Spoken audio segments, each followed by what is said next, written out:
Bonjour, aujourd'hui on s'attaque à une question qui est, je pense, vraiment au cœur des préoccupations de beaucoup de monde. Pourquoi est-ce qu'une douleur peut s'installer et durer, même quand on a l'impression que tout devrait être guéri? On va voir ensemble que la science nous offre aujourd'hui une perspective complètement nouvelle et franchement assez porteuse d'espoir. Et voilà la question qui fâche, n'est-ce pas? La douleur est là. Alors, logiquement, on se dit que quelque chose, quelque part, doit être cassé, endommagé. C'est un réflexe tout à fait normal. Mais la vraie question, c'est est-ce que c'est vraiment aussi simple que ça? Eh bien, la réponse, comme on va le voir, est loin d'être évidente. Alors, pour bien commencer, voilà l'idée centrale, le changement de logiciel qu'on doit opérer. Il faut imaginer la douleur non pas comme un détecteur de dégâts, mais plutôt comme un système d'alarme. Un système d'alarme incroyablement performant, dont le but principal, au fond, n'est pas de mesurer un dommage, mais de nous protéger. Et ça, c'est une nuance qui change absolument tout. Bon, on entre dans la première partie, l'ancienne histoire de la douleur. On va se demander d'où viennent nos croyances. Parce que cette idée, si j'ai mal, c'est que quelque chose est abîmé, elle ne sort pas de nulle part. Elle est profondément ancrée en nous. Pour comprendre pourquoi, il faut faire un petit retour en arrière, voir comment on pensait la douleur avant.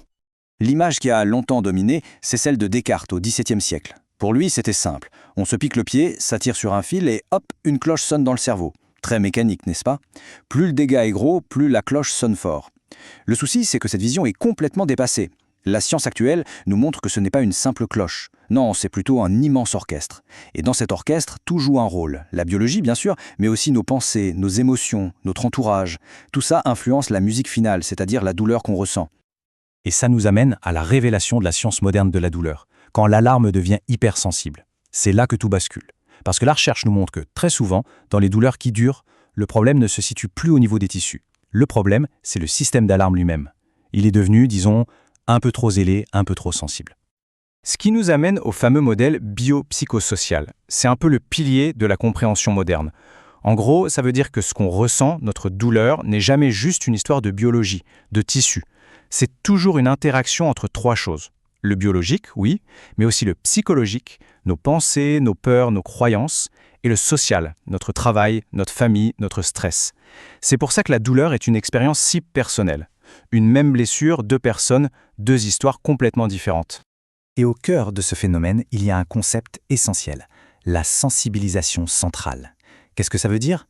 Eh bien, c'est comme si tout le système nerveux central, le cerveau et la moelle épinière, s'étaient entraînés et étaient devenus super efficaces pour créer de la douleur. Le volume de l'alarme est monté à fond et il suffit d'une toute petite chose pour la déclencher. Le système devient en fait surprotecteur. Pour que ce soit bien clair, il y a une image qui marche très très bien. C'est celle de l'alarme incendie. Normalement, elle sonne quand il y a le feu. C'est utile. Mais imaginez une alarme qui devient tellement sensible qu'elle se met à hurler pour un simple toast qui est un peu trop grillé. Voilà, c'est ça la sensibilisation. La réaction est complètement disproportionnée par rapport au danger réel. Donc, ce qu'il faut vraiment retenir ici, c'est que le problème n'est plus dans les tissus, mais dans le système. C'est le système nerveux qui est devenu plus sensible. Et ça, c'est hyper important, parce que si une douleur qui dure n'est pas le signe d'un corps qui continue de s'abîmer, ça change tout. Et la meilleure nouvelle, c'est qu'un système qui a appris à surréagir, eh bien, il peut aussi réapprendre à se calmer. Rien n'est figé. Maintenant, la question pratique. Comment on fait pour reprendre le contrôle? Comment est-ce qu'on peut concrètement recalibrer ce système d'alarme? C'est la partie la plus importante. Parce que comprendre, c'est la première étape, mais l'idée, c'est bien de pouvoir agir. Et oui, c'est possible. Alors, il y a trois grands axes. Le premier, c'est comprendre. Juste le fait de savoir tout ça, que la douleur n'égale pas forcément un dommage, ça diminue déjà le niveau de menace perçu par le cerveau. C'est énorme. Le deuxième, c'est bouger. Mais attention, pas n'importe comment. En y allant très progressivement, on envoie un message au cerveau pour lui dire « Regarde, ce mouvement, en fait, il est sûr. » On le rééduque. Et le troisième pilier, c'est soutenir. Prendre soin de son sommeil, gérer son stress. Tout ça aide à calmer le système nerveux dans son ensemble. C'est un peu comme baisser le volume de fond.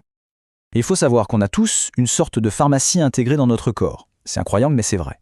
En bougeant, en faisant de l'exercice, notre corps produit ses propres antidouleurs. On parle d'endorphine, de sérotonine. Ce sont des substances hyper puissantes. Donc quand on bouge, on ne fait pas que renforcer un muscle, on active littéralement notre propre système antidouleur. Ce qui veut dire qu'il faut complètement changer la façon de voir le mouvement. Le mouvement n'est plus l'ennemi, celui qui risque de casser quelque chose. Non, il devient l'outil principal pour rééduquer le cerveau. C'est un dialogue qu'on engage avec son système nerveux pour lui montrer, pas à pas, que bouger est redevenu quelque chose de sûr. On arrive à la fin de cette présentation, essayons de résumer les points vraiment essentiels, les messages qu'il faut garder en tête pour devenir pleinement acteur de sa santé. Alors, si on devait retenir 3 choses, ce serait celle-ci. Premièrement, la douleur, ce n'est pas un bon indicateur de l'état de nos tissus. On peut avoir très mal sans qu'il n'y ait de dommages significatifs. Deuxièmement, c'est le cerveau qui produit la douleur, toujours dans le but de nous protéger. Et troisièmement, le plus important, on peut influencer cette décision du cerveau. En changeant sa perception de la menace, par l'éducation et par le mouvement, on peut changer la douleur. Et pour finir, peut-être que la bonne question à se poser n'est plus « comment je fais pour ne plus avoir mal ?», mais plutôt celle-ci. Quelle est la première chose que j'aimerais pouvoir refaire sans avoir peur ? En se concentrant sur un objectif de vie, sur ce qui compte vraiment, on déplace le focus. On ne se bat plus contre la douleur, on avance vers la vie. Et c'est souvent là que tout commence à changer.